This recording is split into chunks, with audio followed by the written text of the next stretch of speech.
citizen, same vision is for equal rights and justice for the people them. What's happening to this beautiful world that we're living in? World citizen, lift up your voice. Welcome everybody to the latest episode of the People Powered Planet podcast. Each week we have very special guests who are solutionaries. There are so many documentaries, TV shows. We're deluged with problems of the world, a cascading array of problems.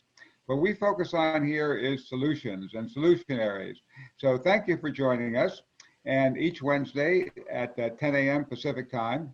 And today we have a very, very special guest, an old friend of ours, Rudy. Rudy Westervelt, along with his wife, Karyn, have made a remarkable impact on so many lives by his work as the founder and creator of the Rotary E Club of World Peace, working in collaboration with Barbara Mueller and so many other people.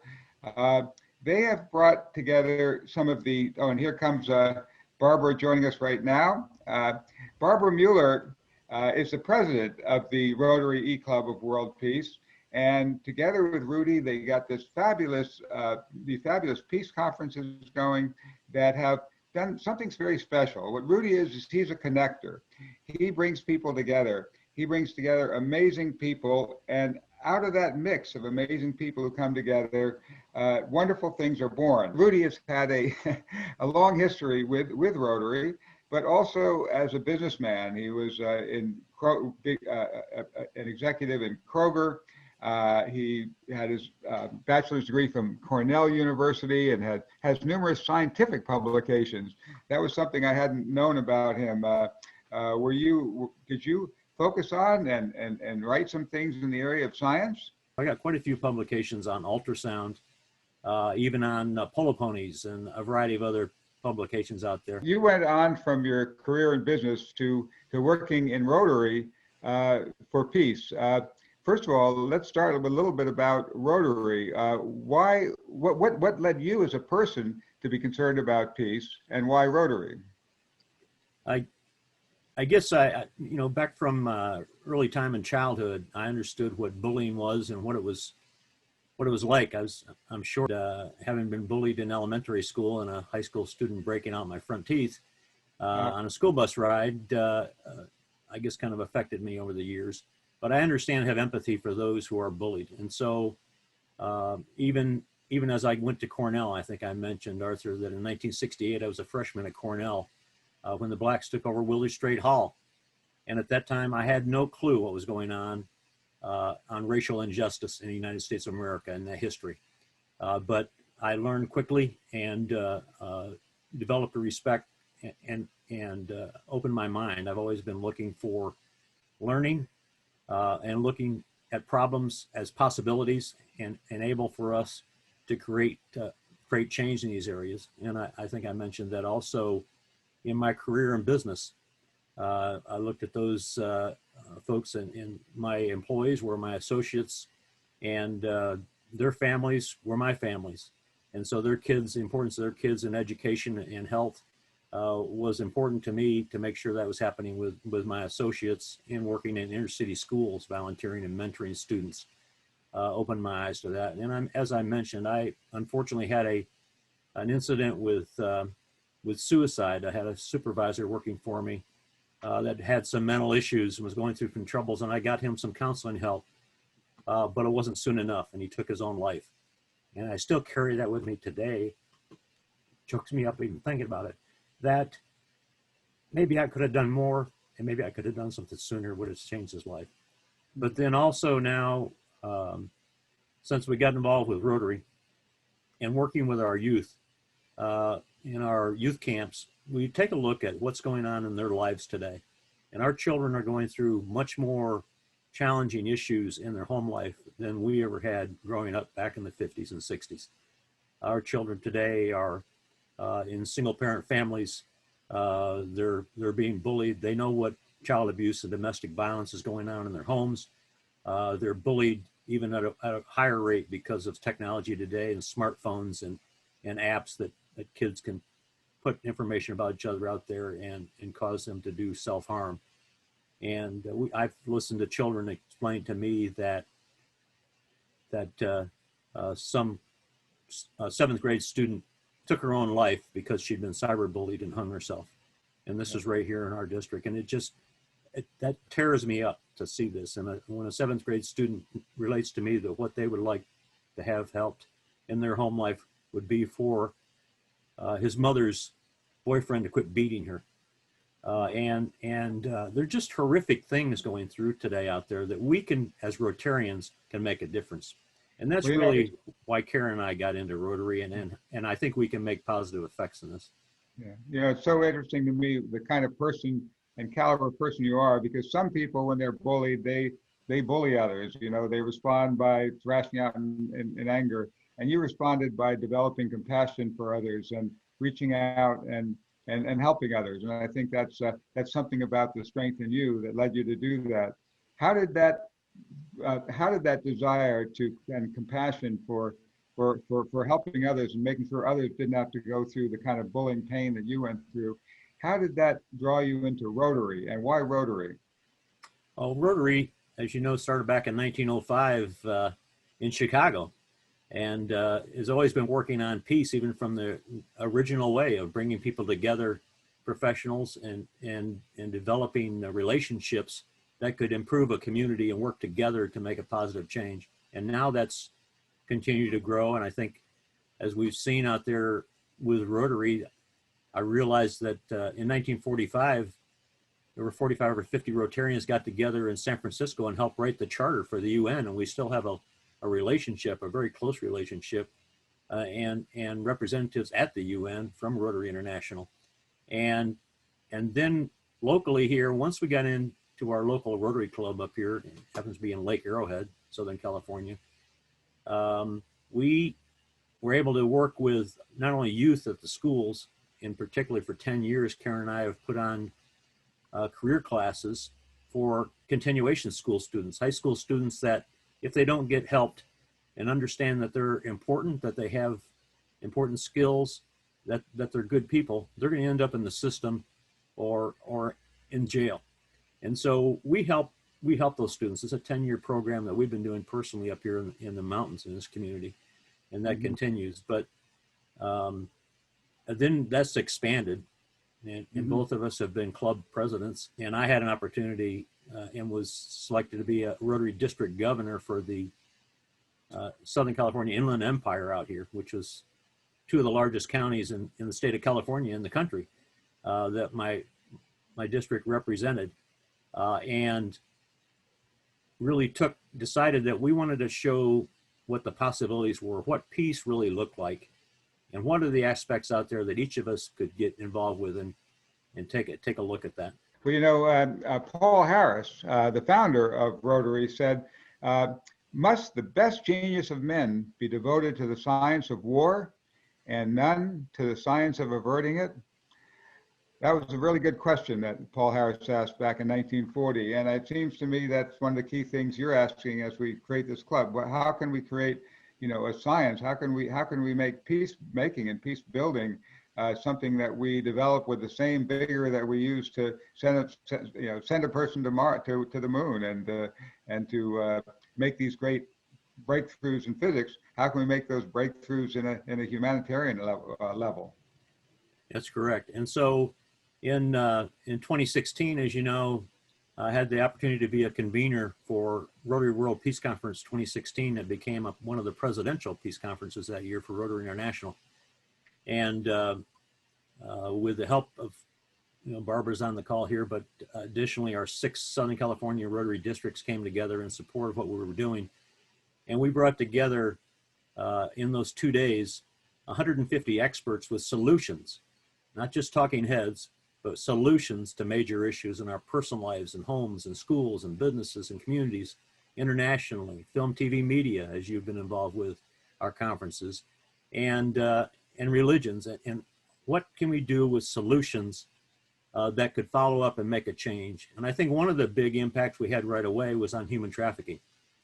And a group I called I Empathize spoke on that. Plus we had a group from Truckers Against Trafficking with their mobile unit doing training there. And we had right away one Rotarian from Ukiah, a small town in Northern California, went home and found out that high school girls were being kidnapped off the street into the sex trade. And he brought in, I empathized, but brought together not just Rotarians, but seroptimists, parents, businesses came together and got educated on trafficking. They brought the police, sheriff's departments together and trained them on what to look for and help. And they shut that operation down. That changed and saved lives there. But then it also continued over to our work in Atlanta, Georgia, and then more recently in a district in Sacramento area, took on a big project, a large global grant project to eliminate human trafficking for the whole city of Sacramento, and been very effective in it. So that's just one example. There are other ones out there. There was a group called Launch Detroit, where Rotarians were revitalizing inner city Detroit with micro lending.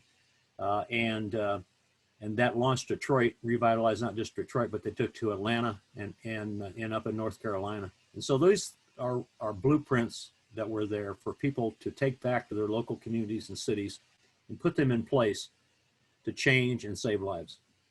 Well, I like what you're saying, and it brings to mind something my dad said back at the same time Paul Harris made his quote in 1940. My dad made up a little saying that he printed up on cards, and it said, "Seek not to contest with evil, lest ye be taken by the spirit of contention. Rather, concern yourself with goodness, for in goodness is the leavening that maketh the whole loaf rise." And it seems to me you're one of those people who plants those seeds of goodness that are just a little seed, but then it grows and grows just like that little bit of leavening. It makes that whole much bigger loaf rise. Doesn't take much of the leavening, but the whole thing rises. What are some of the ways that the kind of leavening that you created by not creating these peace conferences has risen to some bigger to bigger things beyond what you initially created, just by bringing these people together, making the connection? Well, I think it's a good question. I think we're learning that we need to collaborate across the planet here with experts. We don't have all the answers, but we do have connections to those people that do have answers and solutions. And so we've been, I think, effective in also leading some direction at Rotary International with a more of a focus on peace and some of the ways that we can affect peace. And obviously our peace conference, we reapplied that again in 2020 and in Atlanta and other things. But if you also look at bringing together groups and their focus, even in the Rotary Action Group for Peace, and looking at projects that we can work on together and connecting online for positive change. You know, when we can look at people that can take on or working on reducing the chance of nuclear weapons destroying our planet here. There are folks out there that we can help coordinate and bring together and connect and work through the UN and other sources here to make a push to eliminate those. And certainly your work in there and your film work was integral in that and helped us back even during Reagan and Gorbachev area.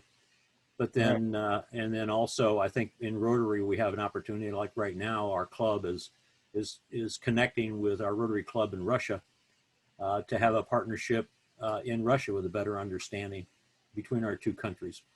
But I think one of the important things is with our E-Club, we have members all over the globe here, including the Middle East and all the way to Australia. And at any time when we hear something that we don't think is quite right on the news, we can connect online. And we have people on the ground in these countries that can tell us exactly what's going on there. And we also have partnerships, Arthur, that we build on in Rotary with Mediators Beyond Borders that's connecting with Rotary. We have connections over to the Peace Corps. Several members in our club have been former Peace Corps members. And then certainly with our Rotary Peace Fellows, with our 6, now 7 colleges that we work with around the world here as peace centers, training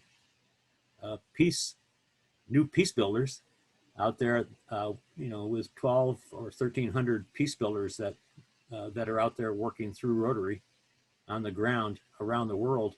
that we've developed is creating real positive change. I'm very pleased that you mentioned that, because we do have an ongoing group that Richard Denton has kind of been coordinating, where we have Rotarians working on the crucial nuclear issue, and Ann has been so key to that, and others. And it's absolutely one of the paramount issues. We kind of tend to think that that was an issue back during the U.S. Soviet Cold War, but it actually is in many ways is even more dangerous, as the Bulletin of Atomic Scientists has now moved the doomsday clock to what was 7 minutes before midnight then to 100 seconds, the proverbial clock that puts in the time frame of humanity how close we are to extinction. So it is really the paramount issue, and I'm so glad that as you mentioned, that 50 Rotarians were part of putting together the United Nations. But that was just the first step. The United Nations was seen as a body that would, in fact, Eleanor Roosevelt and others saw it as just the beginning of coming together, and expected it to evolve more in the direction of world law.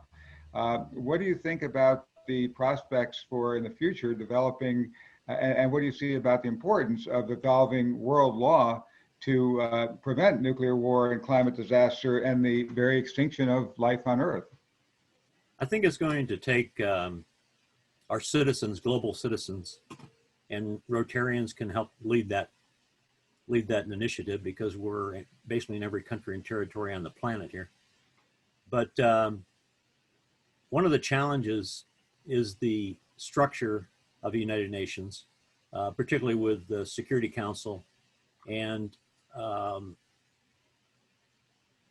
how that's become, in one way, a blocking agent for making some real inroads. Now, there are certainly strong points, and we work closely in Rotary with the World Health Organization and UNICEF, Centers for Disease Control, to help eradicate polio in the world. And we're about got that done. And what we've learned from that, and we're also using that network right now on COVID-19. But what we've found from that connection in our work as Rotarians eliminating polio around the planet is that it's created positive relationships with Rotary, with the leaders of nations around the world. When our Rotary National President visits other countries, he or she visits, and we're going to have a she in a couple of years, Jennifer Jones as our president. When they visit with a prime minister or a president, a world leader, when I've asked them, what do they say when they're there? They say, thank you for the humanitarian work and the great work that you've done helping our citizens in our country here. And here's a list of some other things you can help us with. They understand the power and structure we have and the reach we have that does create peace in the world. I mean, that's why Karyn and I love Rotary, because I believe as humanitarians together, we can save our planet. We can save it from the environment side, since that is now a new area of focus from our Rotary Foundation, but we can save it from annihilation and also create relationships like we are today. We see each other, we can talk to each other, we understand each other, we can learn each other's possibilities, what you're striving for, and every person on the planet really would like to have peace in their family. Every mother would like to be able to raise their children in a healthy environment, that they would grow up big and strong, they'd have a career, they could raise a beautiful family in peace, and not have to worry when somebody left the house that they might not return. And so I think it's important for us to lead the mission on this and support projects around the world that lead us to peace. Well, I love what you said about how, well, all of it, but especially about how we're now interconnecting as a planet, and using these Zoom meetings and so on, we're now finding it easier and easier to connect with people across and around the planet. And I'm wondering, as you mentioned, the need for United Nations reform, because currently with the Security Council and so on, there's no voice for the people, there's no People's Planetary Parliament, there's no way that we the people can express a voice at the global level, even though the Universal Declaration of Human Rights says, it says the will of the people shall be the basis of the authority of government. But rather than sit around waiting for governments to do that, you've mentioned that Rotary already has an extensive network all over the world. We're already learning how to use these Zoom conferences. I'm wondering if there aren't some ways that, especially using the kind of techniques that Barbara's talked about with revolutionary conversations, and we've had speakers on convergence thinking, where we can't begin to connect people in these little Zoom meetings across the planet, across opposite sides of political divides, Palestinians and Israelis, or whatever the group battling each other is, bring them together, not to say who's right and who's wrong and fight it out, but to use these advanced conflict resolution techniques to come to a common understanding of what are the deep needs and wants we all have, what are our aspirations, and how do they converge, and how do we come together as a planet. And if we can't start evolving a way that we the people can interactively be involved in governing our planet in such a way that we can outlaw ecocide, the destruction of the very environment that we live on, and nucocide, nuking the planet into oblivion. Do you see some chance that this evolution that's happening with both the strength of Rotary and the many Zoom conferences coming together to be a way that we can create a whole new way of running our world? Do you see some prospects there? I think there's a world of possibilities, Arthur. I think it's sort of like with Mediators Beyond Borders. They're training groups of women as peace builders in a variety of areas, including some real tough war zone areas, to be the diplomats, to be the peacemakers in there, and the skills on mediating and developing and reducing conflict. Because women are certainly our leaders as peace builders. We should understand that. If us guys would get out of the way, we would already have peace on the planet. But it's, I think one of the other opportunities we have here is because you see today our youth stepping up and speaking out and taking a stand, like the Greta Thunbergs of the world. Mm-hmm. We have an opportunity within Rotary. We have a program we called Interact in our high schools and middle schools, working on developing students as leaders. And they're very interested in taking on some of these projects on saving the environment and saving the world when they grow up, so they can have their children, their grandchildren can have a world to live on, as well as our college students, young adults that are just starting their careers, called Rotaract. And we have probably 500,000 of them on the planet, with about 500,000 high school and middle school students as part of Rotary. So our reach isn't 1.2 million, it's probably 2.2 million out there, peace builders. But as we help this younger generation and help them learn to take the lead and give them the support they need across the planet, we can make some powerful changes and help the next generation get out of their way and help them become successful in changing our planet for a more positive, peaceful planet, because they are the next generation, and we need to give them all the training and resources they need to be successful. Well, I love what you said. Definitely it's time for us old white guys to get out of the way and let the women and the young people, have a full role in this transformation of our planet. And you mentioned specifically Greta as a great example. There's a wonderful movie now called I Am Greta. I just watched it, and we had a discussion with the director, and it was phenomenal hearing his whole talk about, even when he's traveling on that ship with her, when not ship, it was just a little tiny speedboat that was like a big surfboard on the top surface of the water, speeding her to the United Nations on top of the water with no place to go down below for 2 weeks while they raced to the UN conference for her to speak. But it's a very worthwhile movie to see, I Am Greta. And I think that it's true that the power of youth and of women's voices is helping to shift the whole conversation and hope for the planet. And speaking of women, let's talk with Karyn just a minute. I know that when we were at that Rotary Peace Conference, I saw Karyn running around everywhere, putting all these things together, made connections. It seemed like she was a key person making that conference happen.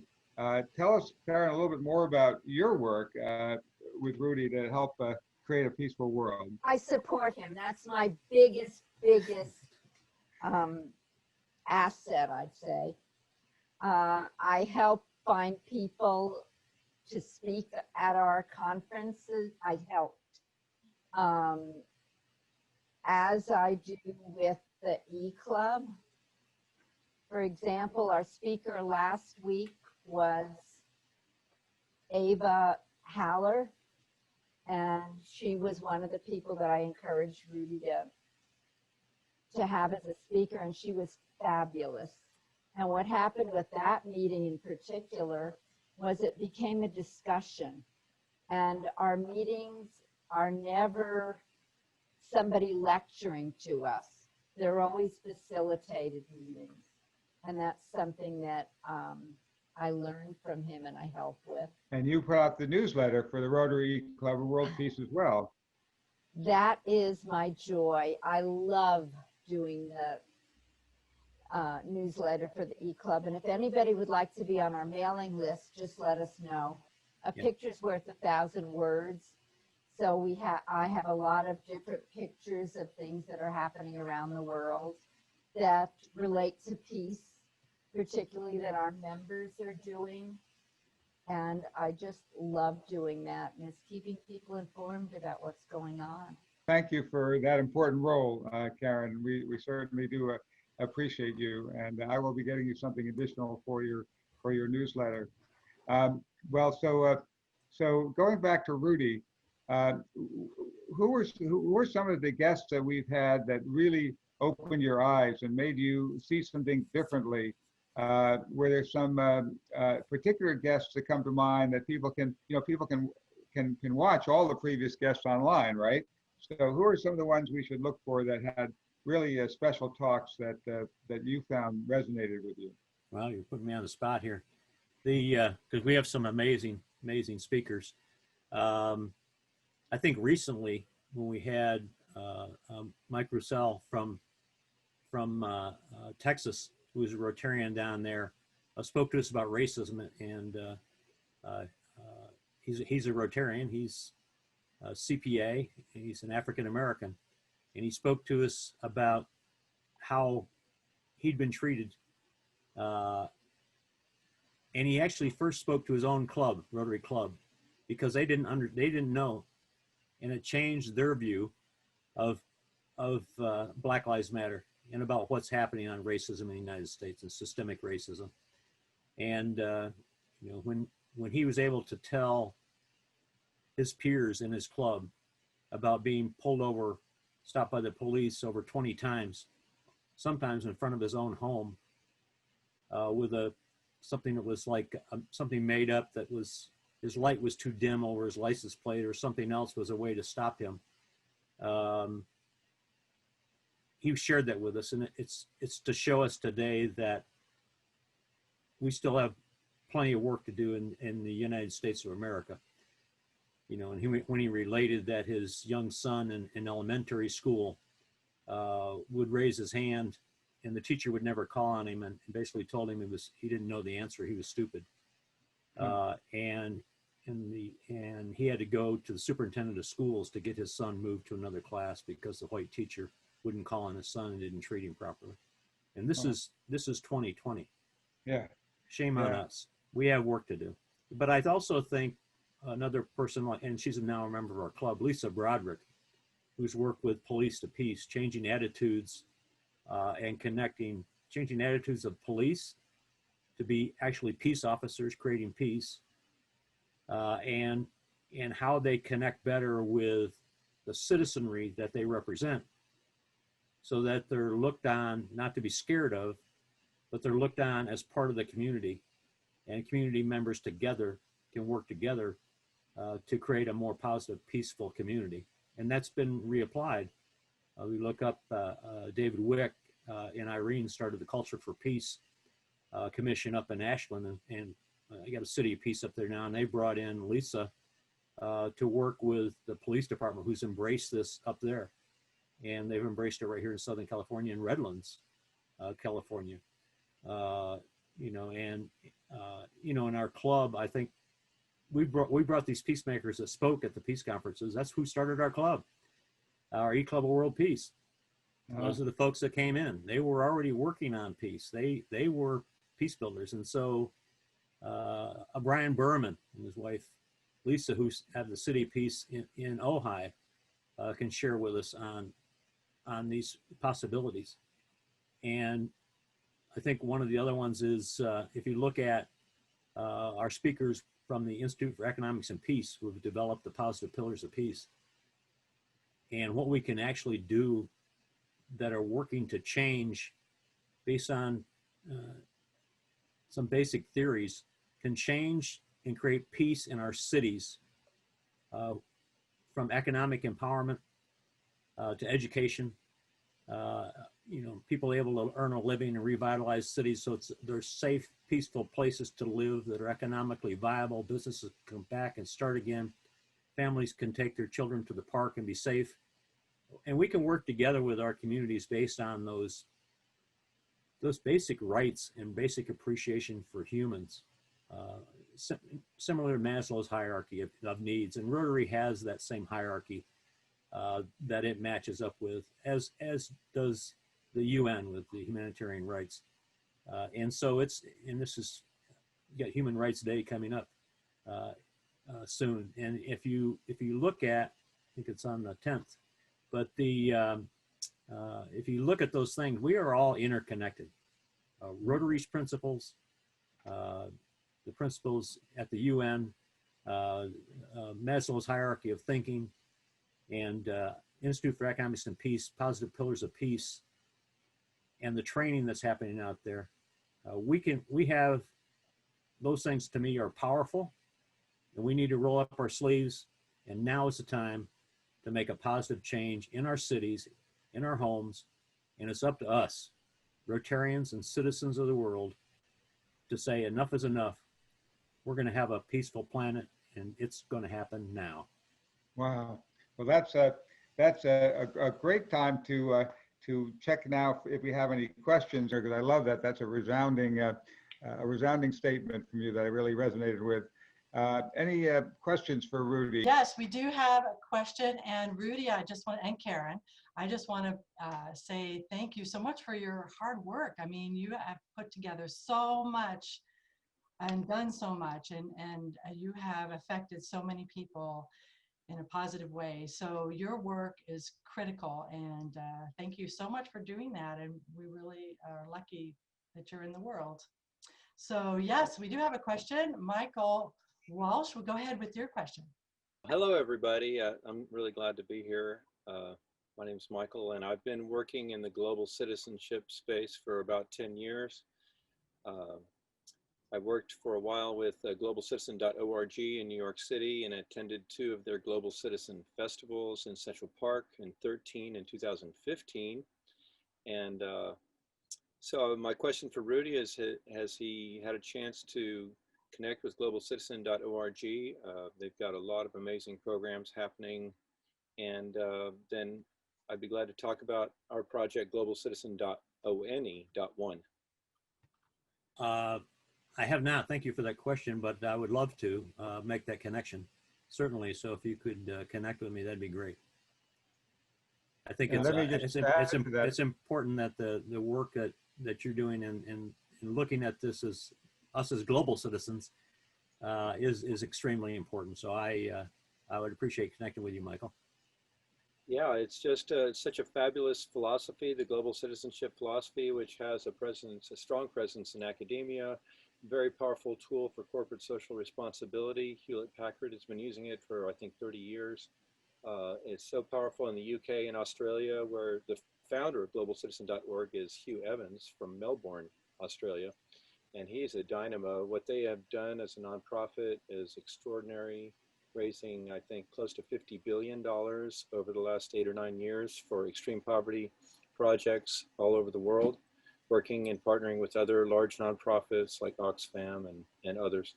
So what we're doing, and very briefly, what we're doing at the Global Citizen.one project is we're exploring this new technology, which is a variant of blockchain called holochain, where we can create a new type of network which is not centralized but peer-to-peer and a horizontal type of citizenship where we could connect people around the world and scale it as a citizen network and not have any latency problems like blockchain has. So I'll leave it at that for now on our project. I can certainly share an email with our pitch deck and executive summary and other materials for you to look at, and then we can follow up on that.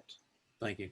And lastly, are there some Rotarians here in San Diego? Maybe you could connect me with some Rotary Club members. I got tremendous respect. What an incredible organization. I wish I knew more, but I've heard amazing things about the Rotary Club and what they do around the world. So. Well, you should connect with our EClub of World Peace and join us on a Tuesday night meeting. We'd love to have you become a member for our club. Okay. But I can certainly introduce you to Rotarians down in San Diego. Yes, yes, join their club, Michael. I'm in. Hey, so yes, I'd like to go to Barbara. I just want to give Rudy an attaboy. Do you know our Rotary E Club would not be where we are today if we did not have Rudy, who has monitored our website. And that's why I got on. I wanted everybody to know about Rotary E Club of World Peace. Go to our website, become part of the global movement. So Rudy, what would you say is the best way to enter our website? Would you go to speakers? Would you talk about the membership? What would you do first if you were to go to our website, Rudy? First, jump on your computer. Then that's my Rudy. Do you see? He never loses his. Don't miss a step. Go to Rotary EClubofWorldPeace.org. All one word. Rotary EClubofWorldPeace.org. And then if you look on the speaker tab, on the meeting tab, you'll see our weekly meeting speakers. We have December all lined up here, and we're almost finishing up. We'll have finished up actually all of January with some amazing folks out there. And look at those. But then also, if you under the About tab, you'll see Meet Our Members. And please scan down through those members. They are incredible people, peace builders in their own right. We have a member of Oxfam in our club, Adam Olson.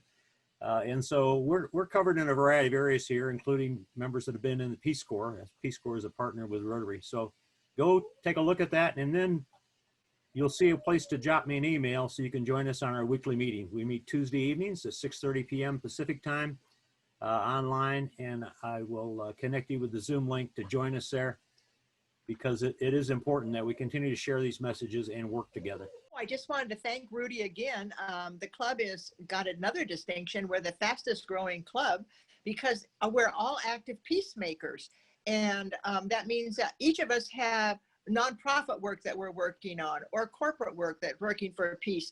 And it's just a wonderful experience every Tuesday night. I feel like we're a Rotary Peace family in addition to being Rotary E Club of World Peace. So anyway, I have to go to a Visioneers meeting. So love you all, and thank you for having Rudy on. You're lucky to have that man. Okay, bye-bye everyone. Definitely join if you can. It's amazing. And it's true what Barbara's saying. It's like a family. So once you get to know, once you go every week, and that's how Arthur feels, and you meet so many people, and it's just a really great group of people. So yes, thank you for that, Barbara. And yes, and so now I'm going to pass it back to Arthur. Arthur, take it away. What do you think about the power of music and artists to help impact world peace? Well, I think it's great, Arthur. We actually have a member of our club, Josiah Bruni, whose organization is Music Changing Lives, is a member of our club. And his career has been in this, but he takes youth and helps them create not only the words, the music, record it, protect it, copyright their work, and those kind of things, and teach them the whole process here. In fact, at our peace conference, we honored heroes from the community. They were doing great work out there at one of the dinners, and he brought two of his students. One was an elementary student, a girl played the violin, was world class, and another young boy had formed a mariachi band. He played the trumpet and sang. He was totally amazing, and knocked the socks off everybody that was there. But then recently, and I'll be sharing this with an email going out today, he had a video over there that recorded by some young girls on sticks and stones, will break my bones, but words will never hurt me. And music to that, and sang that, and they produced their own little 3-minute video, which was very powerful. And so I do believe that music creates peace. Certainly, we had a lot of peace music back in the '60s. Michael's too young to remember that, but Hey, we had a what? lot of You'd be surprised. a lot of good peace music back then, and that this continues. Also on the film side, Arthur, we have as you know, the Hero Project. We had Jeannie Myers speak, and she's got a website up where they have movies and films that have been submitted. In fact, I was one of the judges, went through, and it's an amazing number of films, short films that had been put in there on a variety of themes, and they're all related to peace. Really great films. So go to My Hero Project, look that up online, because it is amazing work. And I know Arthur's got an award there he won, but it's a great way to connect film and short film to show peace and show reality, either what's happening or possibilities in solutions. Let me just jump in, because you mentioned My Hero, and I can't help but jump in with a little note, and that is, from other film festivals and so on, we've received kind of the more standard machine-made awards for our films, but actually the award that I like best is the one that did come from the My Hero Festival. Each person who won in the My Hero Festival, and we won for the short film called One, the Gary Davis Story. And Gary actually got to come to the My Hero conference and be celebrated by them as one of the heroes. But what I liked about this award, unlike those standard ones, is it was handmade. Each one's individually handmade, and it's made it's made by Mamadou from Senegal, who recycles discarded objects to create one-of-a-kind works of art that give new life to his birds. So we won this Bird of Peace from the My Hero Film Festival. It's one of my favorite awards. And then one of the members of our club, Carol Kretschmann, she and her husband, he recently passed away, but they've started a variety of things. One of those is the Virtual Peace in the Streets Global Film Festival. And all the entries in there are from young people. And it's the Virtual Peace in the Streets Global Film Festival. It's coming up on the 15th, just in a few days here, from 9 a.m. to 2 p.m. Arthur, I'll be sending an email out today with a list of events that are happening here over the next week, because it's a very powerful week. And that'll be one of those. So you're welcome to share those. So it's Virtual Peace in the Streets Global Film Festival. What's special about that festival is it's an official United Nations 75th anniversary festival. It's one of the very few, and perhaps the only one, that's officially part of the United Nations 75th anniversary. And it is also live on the UN website. So it's very important that you mentioned that. And I'm so glad that one of our club members is a part of creating that important Peace in the Streets, bringing young people into filmmaking for peace. Coming up on the 19th, and this you can get online too. I'll be sending this out. It's hosted by one of the Peace Fellows, but it's world-renowned singers that they brought together, performing from around the world. Sounds of Healing. That's happening at 6 p.m. Pacific time on the 19th of this month.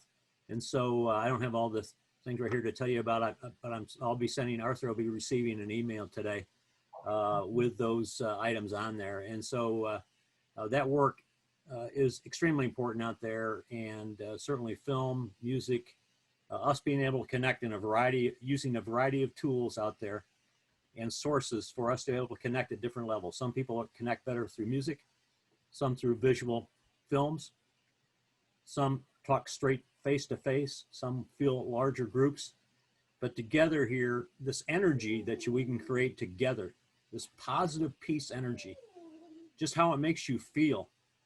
When you're in a room at our peace conference there with 1,000 people in a room, and they're all positive, focused on peace and positive solutions, it just vitalizes you. It just energizes you to help carry on this mission. And we know we have a lot of challenges out there, but together, if we stay focused on one humanity, that each person's life is important, each one on the planet.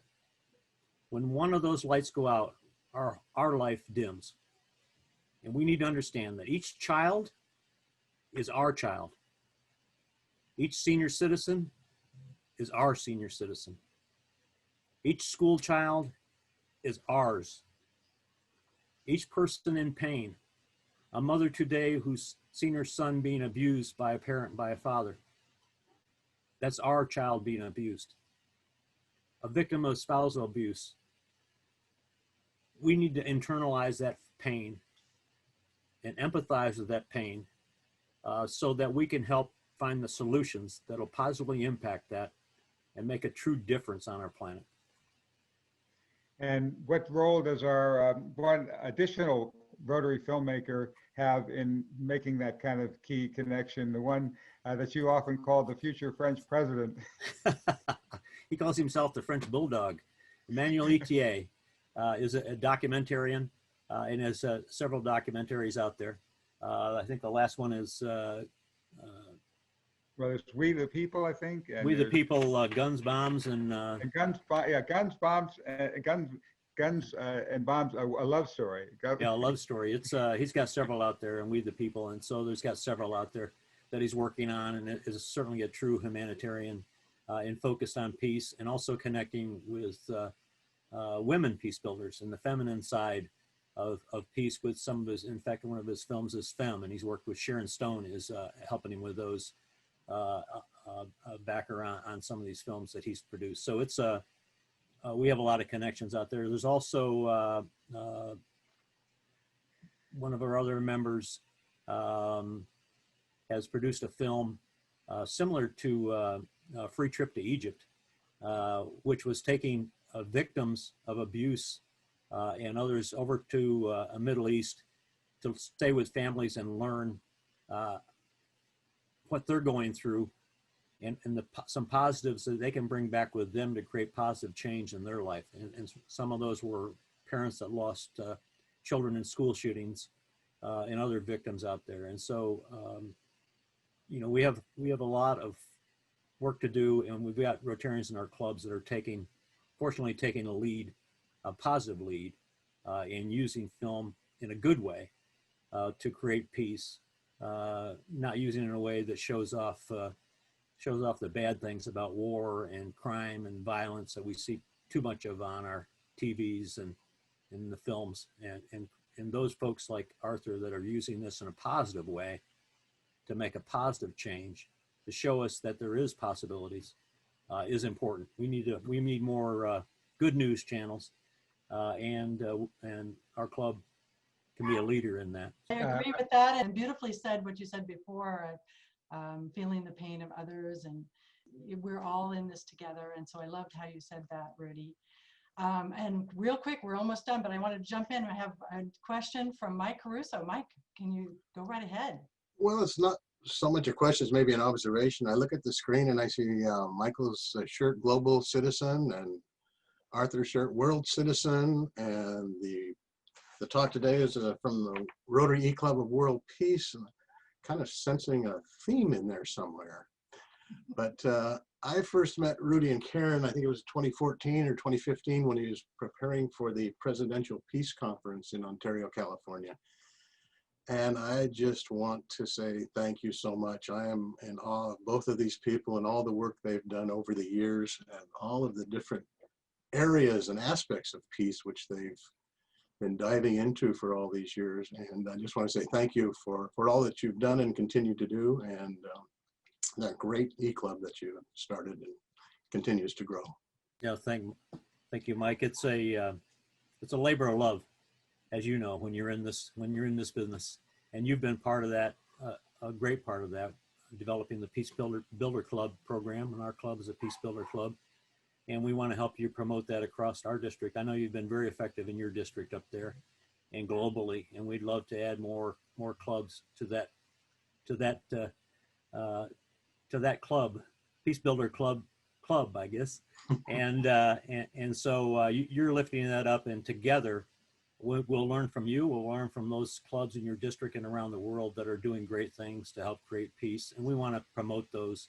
And so I appreciate your kind words, but it is a labor of love. It's what energizes me to get up in the morning and make sure we do the things every day that are positive in affecting positive change in the world, whether it's in our own home or when you go to the grocery store in line. Make sure that you have a positive word, that you hold the door open for somebody. Just basic human kindness that we have to get back to on the planet, that we're all one. We all breathe the same air. We drink the same water. We eat the same food. You know, we need shelter. We need warmth. We need education. We love our children. We want them to be successful. And we want a better world tomorrow than we came into when we were born on the planet. And I think if we stay focused on that, it's important. Together we energize each other. So again, Mike, thank you for those kind words, and thank you for the peace builder that you are. Thank you. Wow. I couldn't agree with you more. Beautiful. Oh, I see Mike jumping in with another question. I wanted to speak briefly about what Rudy was speaking about, you know, these for victims of abuse. One of the most obviously horrific things happening in the world are children taken into slavery, or even worse, organ harvesting. It's just unbelievable to even think about them. So I wanted to bring attention, I put a thing in the chat for Mariana Dahan, who started the World Identity Network.